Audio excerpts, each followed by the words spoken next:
Hey there, thanks for tuning into Duckbricks. I'm Chris, and welcome to another episode of Bionicle Fanon Reviews, the show where I review Bionicle and construction-related creations, canon or non-canon, pretty much any construction model that was not an official LEGO Bionicle set. These range from the canonized 2005 Dark Hunter and Rocky builds to the more recent TTV Canon Contest builds, and now even more recently, the Duckbricks Fanon Contest winners builds, as well as just a plethora of different MOCs and random non-canon builds. Really, if there's a Bionicle build that catches my eye and has instructions for it out there, I will build it and review it for this channel. So if you're a longtime fan of the channel, you may know that this is one of our oldest ongoing series, and I plan to continue it until there are no more Bionicle models to review, which shouldn't be happening for a very long time. We've been making our way through the Dark Hunters and Rocky, as well as the other random canon models, but before we get into that, let's take a look at the criteria by which I review these Bionicle models. For every Bionicle Fanon review, I rank the builds by 4 key points.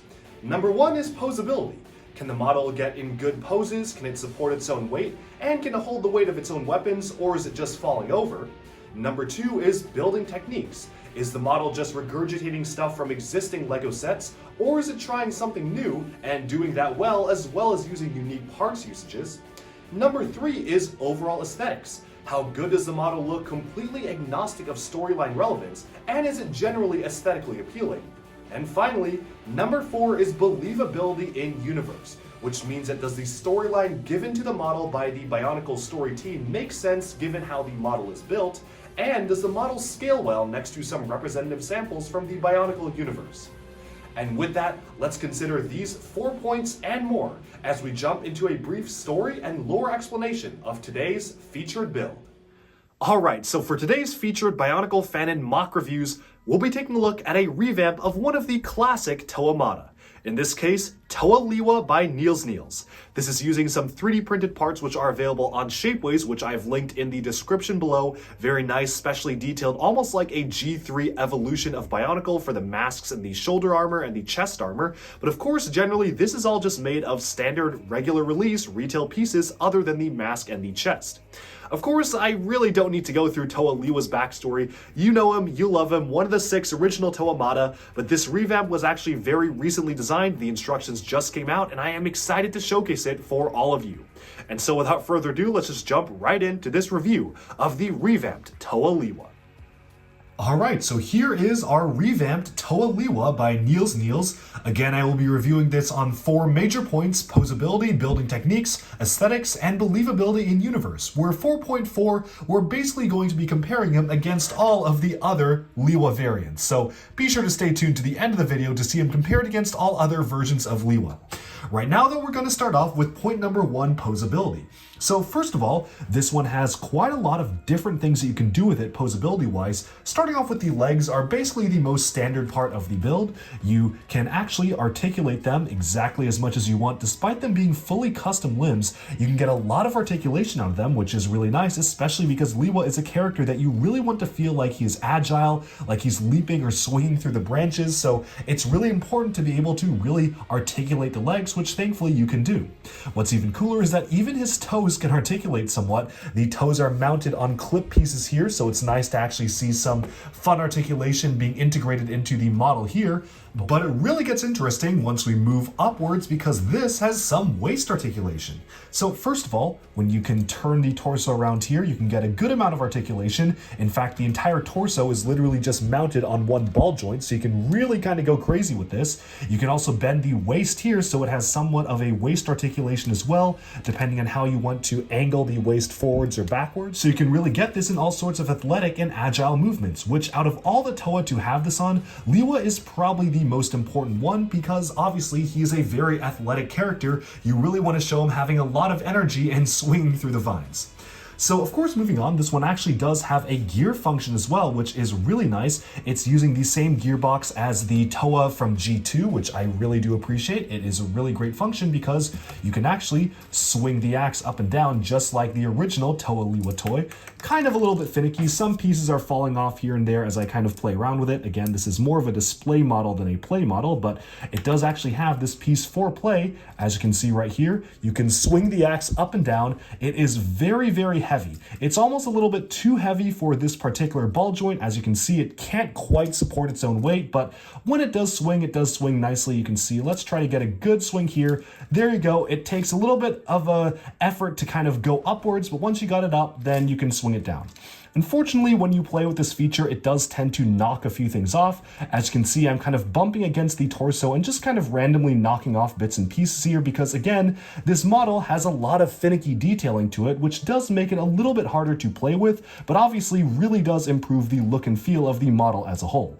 Putting everything back into place as it should be, I honestly do think that if they included an extra friction joint here, that would have greatly improved the articulation, especially because, again, this axe is really heavy, so it's kind of hard to keep it up front, especially with the swinging motion. It does tend to be very hard to actually get this in a swinging action. But that being said, it's not too bad. You can still obviously pose it just fine. It just will kind of droop down just a little bit from time to time. As you can see here, it even is just not having enough friction to hold the axe up like so. The gears themselves are turning, so even just the inclusion of a few more gears to add some friction to this model would have gone a long way.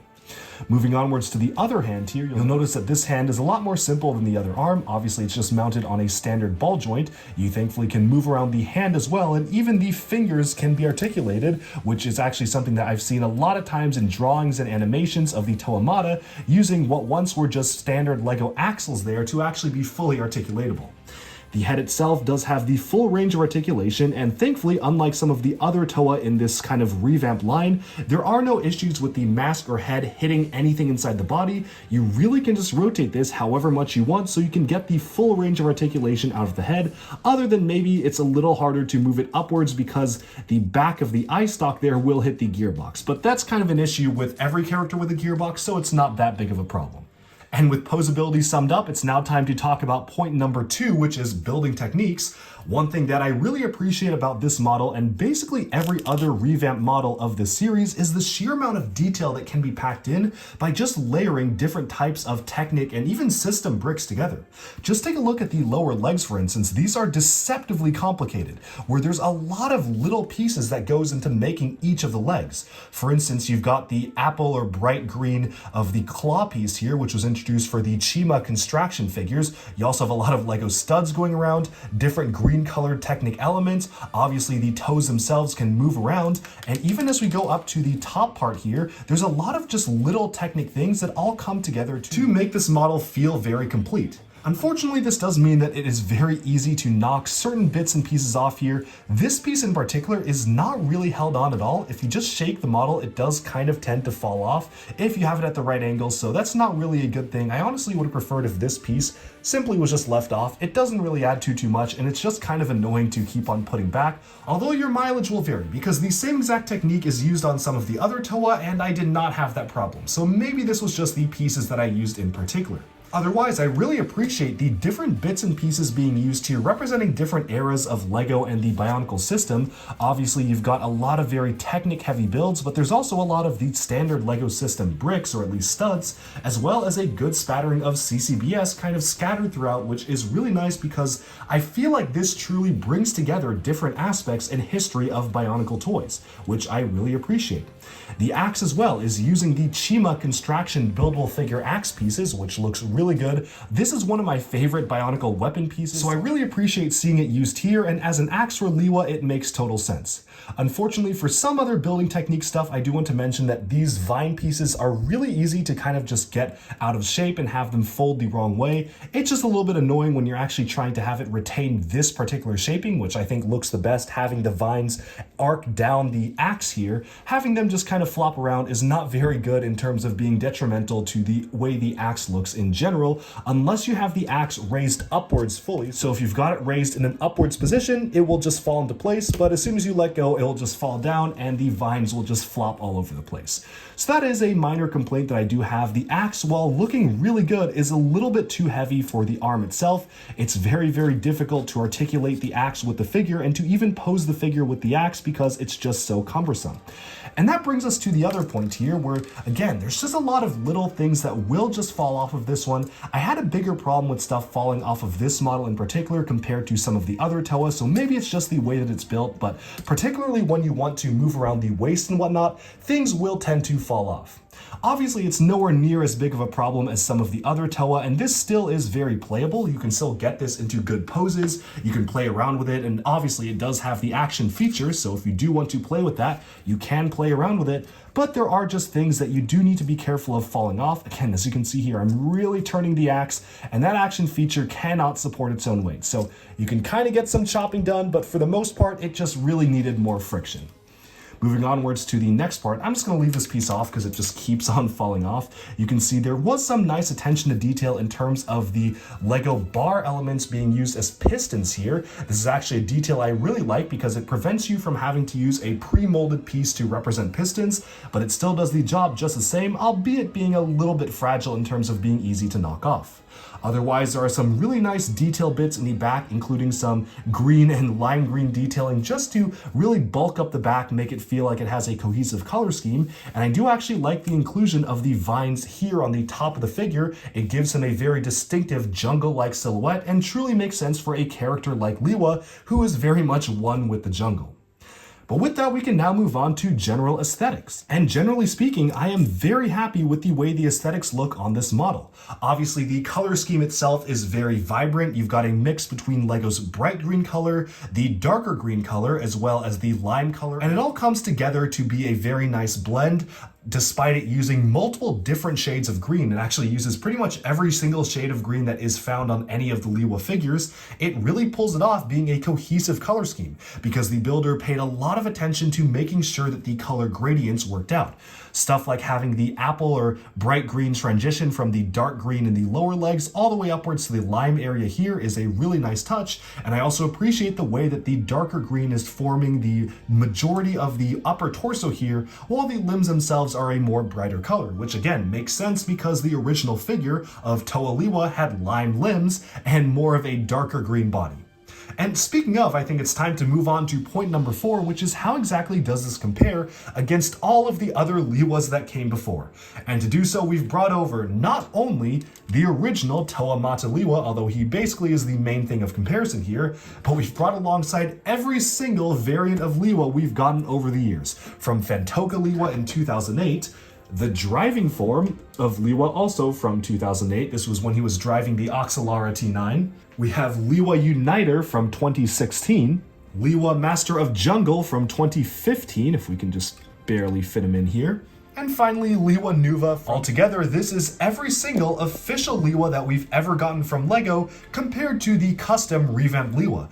And obviously, I think the mask is doing this a lot of favors. The mask was designed to specifically be an adapted version of the original Miru. So you can see a lot of design similarities, obviously, with this kind of curvature of the mask here, right down to the mouth area as well as the lower jaw. This truly feels like just an evolution from the original Miru. So that is something I really do appreciate about the way this particular mask was designed.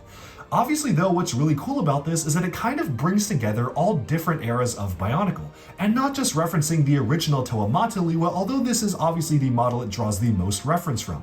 For this model, Nielsniels actually went all the way in terms of making the axe an extension of his arms, which may be a fairly controversial choice, but it's something that I really do like, and I think it makes total sense as an evolution of the original Toa Mata Lewa toy, which kind of had the axe sort of be an extension of his limb, at least in the way the set was configured. Of course though, this is not all, because it does include some of the CCBS and bright green components specifically taken from the G2 versions of Lewa, and of course he also does have some silver detailing on the axe itself, reminiscent of the Nuva form, and a lot of lime, which is taken from the 2008 versions of Lewa as well. So again, it really does feel like a culmination of all the different iterations of this character that we've gotten over the past. And that's why, for the quote-unquote believability in universe score, I'm going to give this model a straight 10 out of 10, as most of the Toa in this series are going to get. It truly feels like a modern, fresh revamp or remake of the original Lewa concept, while still bridging all different eras of Bionicle to create the best possible figure. And that is something I really appreciate. But setting aside some of these other models, it's now time to take a look at how this model actually stacks up on the rest of the points for the review. So starting off with point number 1, posability, I think that this model is really dragged down, unfortunately, by the weight of the axe, and the fact that the axe is really hard for him to lift up or even use the gear function for because there's simply not enough friction to hold the axe. Even using the newer CCBS style of joint here, it's still not strong enough to hold the weight of the axe, and honestly probably would have required another friction joint right here just to make it all work out. Otherwise though, I'm quite happy with the posability because this truly is a very posable figure, right down to the waist articulation, hip articulation. You've got very much flexibility in the knees and legs, the feet, even the toes can be moved, all sorts of different things you can get cool poses out of this character. And so overall, I'm going to give posability a 7 out of 10. Sure, the axe is really way too heavy for its own good, which kind of drags down this arm, but for the most part, it makes up for it because the rest of it is really posable, including even moving the fingers, which is just a really nice touch.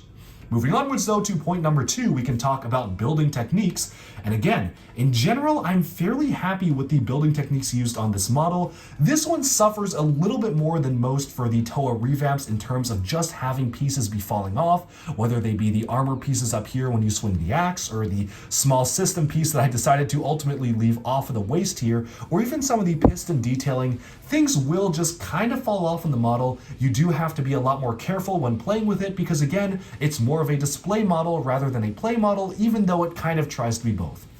However, again, for a display model, it is absolutely fantastic. I am loving the parts usages using some really advanced techniques, things that will really blow your mind if you do decide to purchase instructions for this. A lot of the building techniques here will kind of blow your mind in terms of just how good they are and how compact they are in bridging systems of both Lego bricks and CCBS and Technic and G1 Bionicle, just all sorts of very clever parts usages, which I won't spoil everything here because you really have to build this to experience the great parts techniques.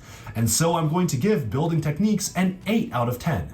Despite things falling off a little bit here and there, and probably this needed to be reinforced quite a bit, I'm overall very impressed by the level of build standards and qualities that this model uses, and I certainly am very excited to review the rest of the TOA because there's even more crazy stuff going on with them. And finally, for point number 3, aesthetics. Yeah, this looks really cool. It really does feel like this is a being of the jungle, even completely ignoring that he is supposed to be Toa Lewa, which he absolutely does look like him, but I do love the inclusion of the vine-like elements wrapping around this character. Around the back of the legs you get some lime vines. Obviously even the axe itself has these foliage and very much feels like it is something come alive from the jungle. And this is just such a cool color scheme to have, as well as the expert transitions between these standard Mata green colors, the brighter green colors used for the G2 sets, and all the way up to the lime, which is prominent in the 2008 iterations of Lewa. Altogether, the aesthetic score really deserves a 10 out of 10 just because of how cool this model looks and how it has a completely distinctive silhouette despite being a fairly similar build, at least in some torso areas, to some of the other TOA on this list. But with that, we have summed up my review of the revamp of Toa Lewa. Definitely check out Nielsniels in the description below. What's really awesome is that he is selling both instructions for this, but also selling the fully completed model. In case you don't have access to a 3D printer or don't want to 3D print the pieces yourselves, he's selling the models on their own. So that's really awesome to see. Obviously, it is a little bit more on the expensive side because this is a very large model. There's a lot of little pieces and a lot of rare pieces that are crammed into this, but honestly, given that he's going through the effort to assemble it for you and 3D print and model the pieces, I would highly recommend giving his Instagram page a follow because he is doing some really cool stuff, and it appears that he is trying to revamp all of the G1 Bionicle characters, going on to the Turaga and the Matoran, so once he actually publishes those, you bet I will be one of the first to review them. With that, thank you all so much for tuning in to this video, and stay tuned every 2 weeks for a brand new Bionicle Fanon review. For the next few weeks, we're going to be focusing on the revamps of the Toa Mata, so stay tuned for that. Let me know down in the comments below what do you think of this model. Thanks so much for tuning in, and bye-bye for now.